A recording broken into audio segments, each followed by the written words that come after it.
support a lot of ministries at St. Paul's, one of which is the Tippy McMichael lecture series. It's always good to remember groups and organizations that do the work you care about in your will. But I've had some experience with people who have remembered their church in their will, but did so in a way that restricted that gift in ways that made it impossible for the church to really honor their legacy as fully as they probably would have liked. So if you would like to give a gift to St. Paul's in your will, we would be grateful to receive it, but I would love to help make sure that we know how to use that gift most fully. So let me know, or let any member of our planned giving group know. Today we have with us Melissa Givens. Melissa, an American soprano who is known not only for her voice, but also for her knowledge of, her scholarship of, among other individuals, Florence Price. And today, as you'll hear from Melissa, her recital, her performance, will focus on the spirituals, some of the spirituals of Florence Price. I learned a lot last night about Florence Price, and I'm excited to hear not only about Florence Price, but also hear her work come to life in the music of Melissa Givens as she sings and as Jack Cleghorn plays. At the end, we should have time for questions and answers, but join me now in welcoming Melissa Givens.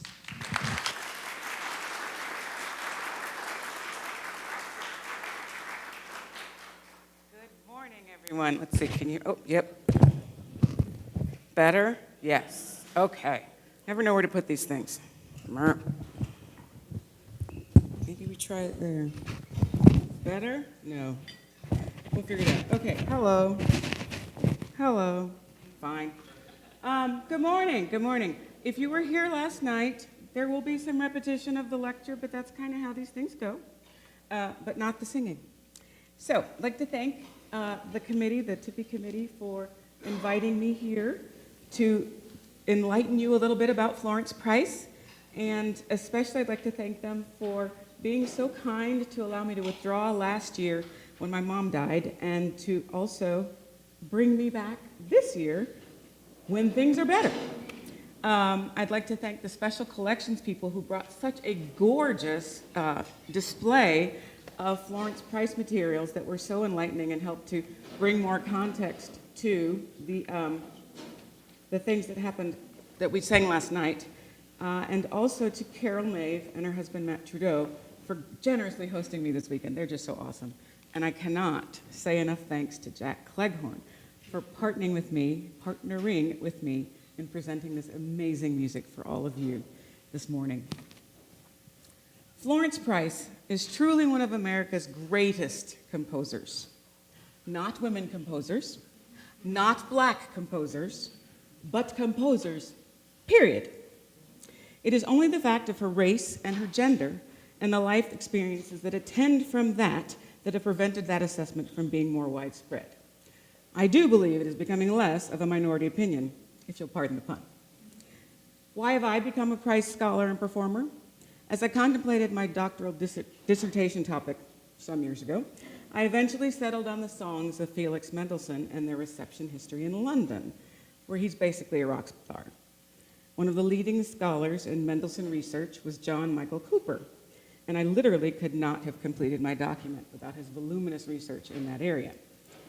Separately, but at the same time, when the Black Lives Matter movement got started, he and I both made a conscious choice to focus on the works of underrepresented composers, primarily those of black women.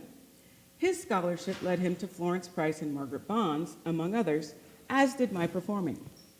We eventually met through a collaboration with Conspirare, the Grammy-winning choral ensemble based in Austin that I sing with from time to time.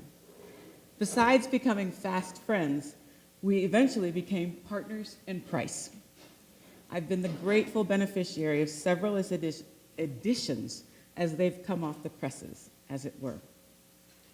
So how did we get here? How is it that an immensely gifted composer of some 175 art songs and spirituals had, at the time of her death, only a mere handful of songs credited to her name? The principal cause is race and gender. Having her music taken seriously by publishers, not always an easy task, particularly in the States, and for vocal music, that's hard. but mostly got passed around to friends and colleagues. But as noted Price scholar, the late Ray Linda Brown noted, Price was an exceptionally shy woman. She was almost allergic to self-promotion. Her songs, as gorgeous and incredible as they are, got shelved away, waiting to be discovered by later scholars, which almost didn't happen.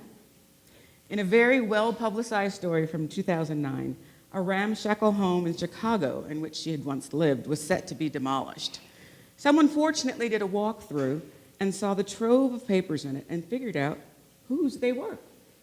Florence Price's papers and compositions. We are so fortunate that the special collection folks had a website where all of their things were just online, and they said, ooh, maybe they can go there. And they did. They called the special collections people and said, yeah, we want those. And so they were able to take in all of that material. They were able to sort through that material and put it as part of their collections. And as a result, University of Arkansas, go Razorbacks, is the recipient and beneficiary of all of that material that we are now able to comb through and make beautiful new editions of. And all of you and all of us are able to enjoy the glory that is pretty much the full corpus of Florence Price's fabulous music. So, in terms of her songs, which come from poetry, Florence Price was a voracious reader, and she was especially drawn to poetry. She encountered so many of the great poets of her day as a member of the upper middle class of Little Rock. Her dentist father often hosted visiting black dignitaries who were refused lodging in white hotels in the segregated South. That happened? Oh, of course. Her family was also friends with that of Margaret Bond's, which was another home where people of note regularly passed through. She was friends with or acquainted with such literary lights as County Cullen, Langston Hughes, Arna Bontemps, Georgia Douglas Johnson, and many other people whose poetry she eventually set. Price had a gift not only for selecting good poetry, but for interpreting it in song, for finding in it layers and inner sense, and for elevating that poetry. And another theme that's so relevant in Price's music, and particularly in her song, is her identity as a black woman. She came from very fair-skinned people in a time where that was valorized. Her mother was light enough to pass for white, and in later years, she left the family to do just that. Passing was common during segregation. As life became more difficult for black people in the South, many took advantage of it to be successful. In many cases, that advantage was a complexion that allowed them to disappear into white society and to avoid the social, economic, and educational burden of being a second-class citizen. During Florence's last year at New England Conservatory, her mother encouraged her to pass as Mexican and to change her residence to Pueblo, Mexico, to avoid discrimination. It made her extremely uncomfortable. She vowed from then on to be her authentic black self in all ways.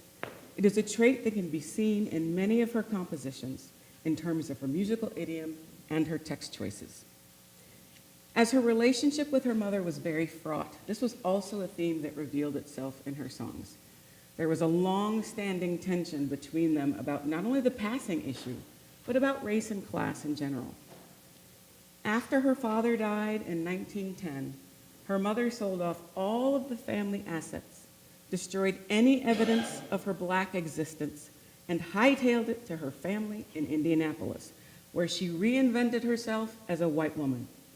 The two remained estranged until her mother's death in 1948. Price would marry twice. Neither of those marriages would be successful, although she did birth two daughters that she loved fiercely and who have been wonderful guardians of her legacy. She suffered abuse in her marriages, which forced her to leave. She does eventually spend time being unhoused, and she and the girls lived for a time in Margaret Bond's mother's home, which had long been open to anyone needing a place to stay. She also spent time living in sort of a commune, it was a musicians' commune in Chicago. That may have been the ramshackle home. I haven't quite figured out what that connection was. And despite not achieving all of the renown she deserved, I mean, she sort of did, but not really, She was extremely well respected in the black musical community. She was known as the Dean of African American Composers of the Midwest. This is an acknowledgement of William Grant Still, known as the Dean of African American Composers. He was also a Little Rock native, and he was a Price childhood and family friend. No way was she stepping on those toes, so hence the extra sobriquet. Price kept a punishing schedule of teaching, composing, performing, attending clubs, and committee assignments. She was active in the National Association of Negro Musicians, which also named a chapter and a study club after her. She also suffered many illnesses, including a weakened heart. In 1953, she planned a second trip to Europe to receive an award, having had to cancel the first one she had planned a few years before because she was so sick. She invited her good friend, Perry Quinney, to join her. This friend had a habit of having feelings that often came true, and she just didn't see Price making this trip. All Price saw was Perry dragging her feet getting ready. Another problem was Price's lack of a passport, complicated by her lack of a birth certificate, because black people in records, they just didn't keep very many of them. She found someone to attest to her birth and her parentage, but curiously, this person failed to mention her brother, Charles. Was this an oversight? Nope. Charles apparently also found life on the other side of the color line more appealing and noped out for whiter pastures. Sure enough, Perry was right, and Florence succumbed to her final illness, never making that European voyage. She died in 1953. Which brings us to this morning. Florence Price's spiritual settings are sort of in the vein of Harry T. Burleigh, not obscuring the melody or the text. So the accompaniments, by and large, are fairly homophonic. They kind of follow the line of the melody. They're not all elaborate. And our friend Jack will tell you that's not universally true. However, and most of them, I would say, a good portion of them, are in the volume that was edited by Richard Hurd, which was published originally by Clarnan Editions from Barbara Garvey Jackson in 2015, later acquired by Classical Vocal Reprints, which is owned by our wonderful friend Glendower Jones here in the audience. Thank you. Yay. Thank you. And a lot of that is probably due to that 2009 trove, because we just wouldn't have this music. And some of them are much more adventurously set. They employ use of major minor modes and changes to amplify the text, like Some of These Days, which we're going to open with in a little bit, also in the Hurd collection. Some of them follow her life events. We believe that Before This Time Another Year, which was just released this year, was from her around the time her mother died, newly published and newly edited by Michael Cooper. Raylinda Brown talks about one of her most unusual publications, the two traditional spirituals, published in 1949 by W.C. Handy. Those are I Am Bound for the Kingdom and I'm Working on My Building. They were sung to her by Melinda Carter, who was a former slave she met through Fanny Carter Woods, who was a singer of her songs. They were modernized for publication, but Michael Cooper's 2025 edition restores Price's autograph notations. Perhaps her most famous spiritual, popularized by Marian Anderson and sung at her famous Constitutional's on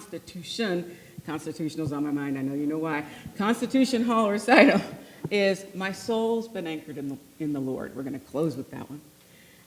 It was poo-pooed by Carl van Vechten, a white photographer and famous chronicler and largely self-proclaimed tastemaker of the Harlem Renaissance, as being too fussy, too operatic, too much. But what would he know about spirituals? It was published by Gamble, widely available until it went out of print in the 70s, and it was republished in the Hurd volume. It's an amazing piece. It really shows what anchoring oneself is, and it captures explicitly what the text says, which is kind of the point. And so, with that, we're going to sing for you.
right hand of my Father. Rise,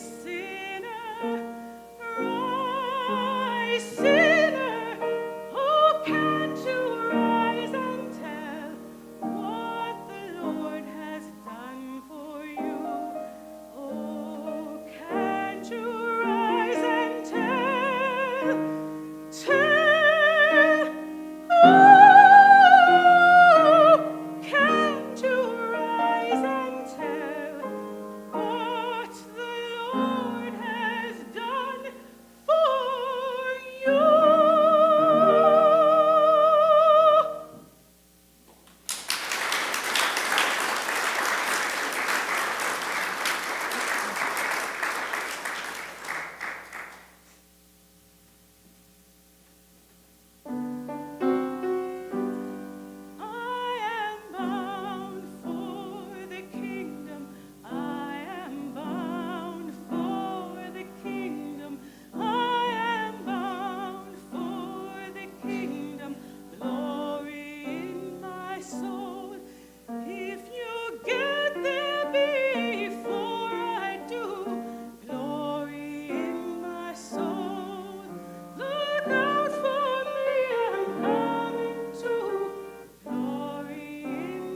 This one needs water. Hi, Marion. Hi, Florence. And all the divas since then. To whom I aspire.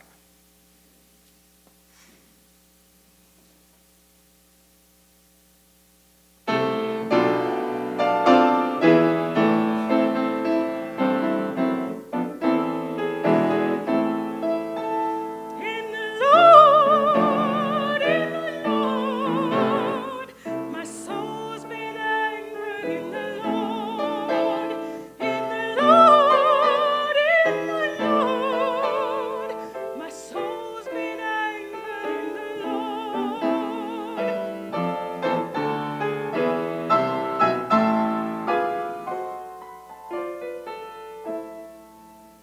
Before I'd stay in hell one day, my soul's been anchored in the Lord. I'd sing and pray myself away. My soul's been anchored in the Lord. Oh Lord, my soul's been anchored in the Lord. Oh Lord, my soul's been anchored in the Lord. I'm gonna pray and never stop. My soul's been anchored in the Lord until I reach that mountaintop. My soul's been anchored in the Lord. Oh Lord, my soul's been anchored in the Lord. Oh Lord, my soul's been anchored in the Lord.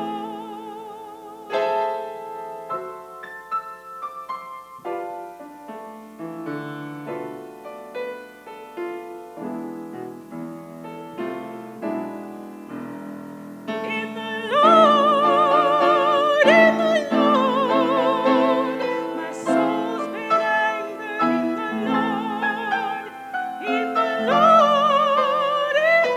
Lord, my soul's been anchored in the Lord. Lord knows my soul's been anchored in the Lord.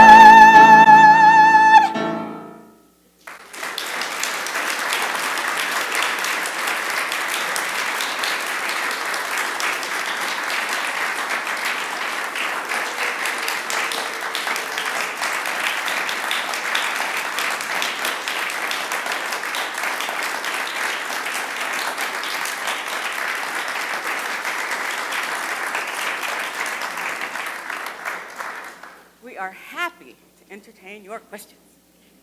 But I'm going to sit. We've got 1, 2.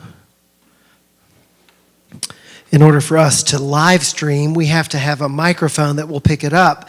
But we noticed last night that if the microphone is on and the speakers are on with the power of Melissa's voice, there can be feedback. So it took Dave a minute to catch up. Thank you, Dave. I appreciate you live streaming. We do have time for questions or comments. Any questions or comments that you have for Dr. Givens? Yeah, Ray.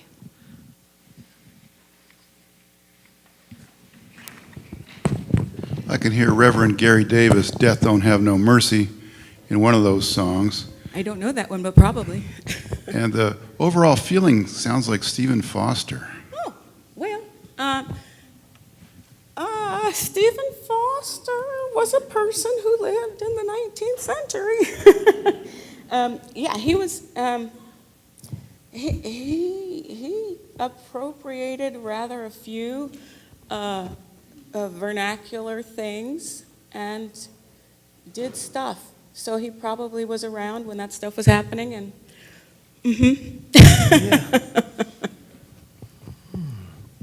Other questions or comments? Yeah.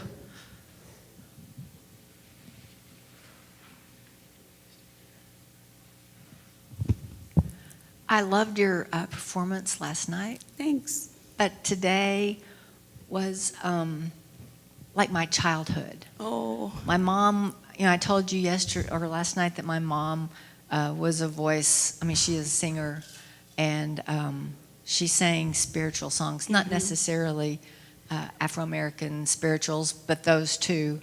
And she can't sing anymore, but you brought my mom's voice back. Thank you. Thank you. And give her another hug for me, please. Did she write songs in 4-part harmony or 8-part harmony, or? She did write choral music. She wrote some large-scale oratorios. I think one of them's called, I forgot already, but yes, she did write choral music and long-form choral things. Abraham Walks at Midnight. Yep. Glendower is my source. Glendower Michael. Abraham Walks at Midnight, if you didn't hear it. No, it was, well, yes, the big conspirare, the symphonic chorus, I believe, did it. Questions or comments?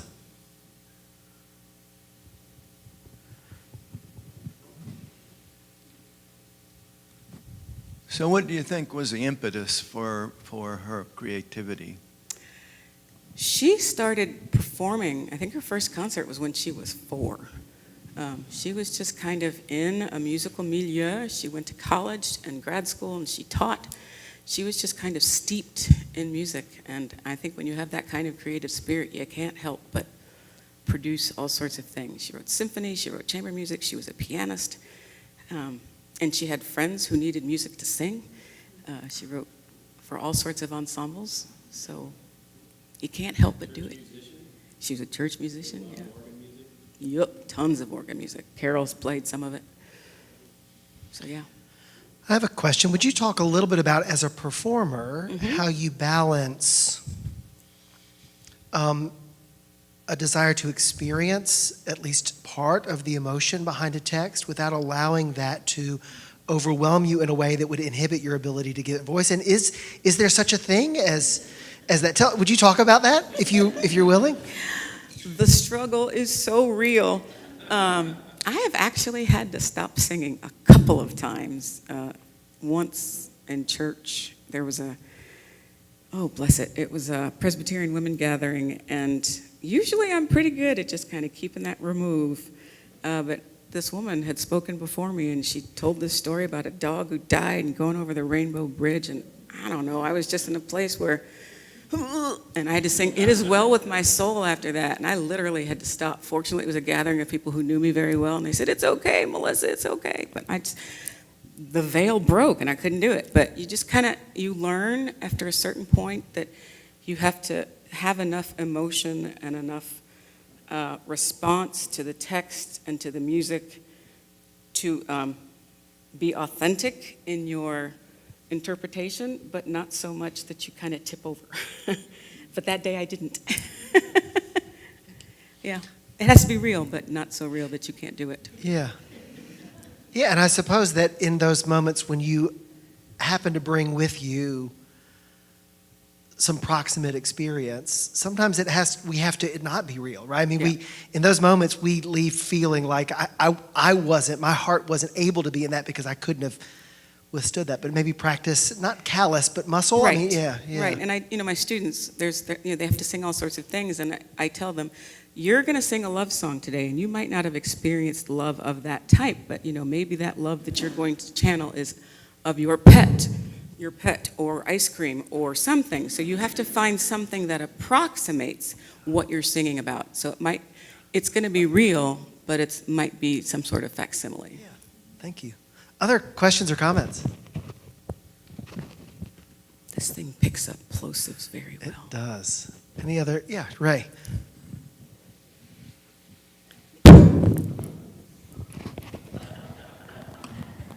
I'm somewhat aware of rap music and hip hop.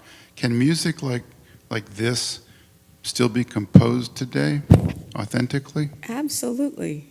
People are still setting these texts every day. Rosephanie Powell, who I believe is in Arkansas or someplace nearby, not recently, it's probably 2015, wrote a piece called Miss Wheatley's Garden, which was based on poems. There's 3 poems, I think. One of them's from 17-something, because Phyllis Wheatley was from 17-something. So there are texts. People are still setting Dante. People are still setting Petrarch. Humans are humans. And I have a few sayings, There are pretty much 8 stories in the world, and we keep retelling them. And we still make them real because humans are humans and we have the same emotions we had 5,000 years ago. And I think as we keep living our lives in this world and as we keep remaking this world, we find new ways to tell them, and we tell them through rap, we tell them through hip hop, we tell them through classical music, we tell them through new classical music, and it's beautiful in all of its forms. We just have to find ways to appreciate it and support it and keep remaking it new every time. Any last questions or comments? Yeah. I grew up listening and singing many of those songs that you sang today, and I just want to thank you. Oh, you're welcome. You're a great storyteller, and you have a beautiful voice. Thank you. Anyone else? Let's say thank you to Dr. Givens.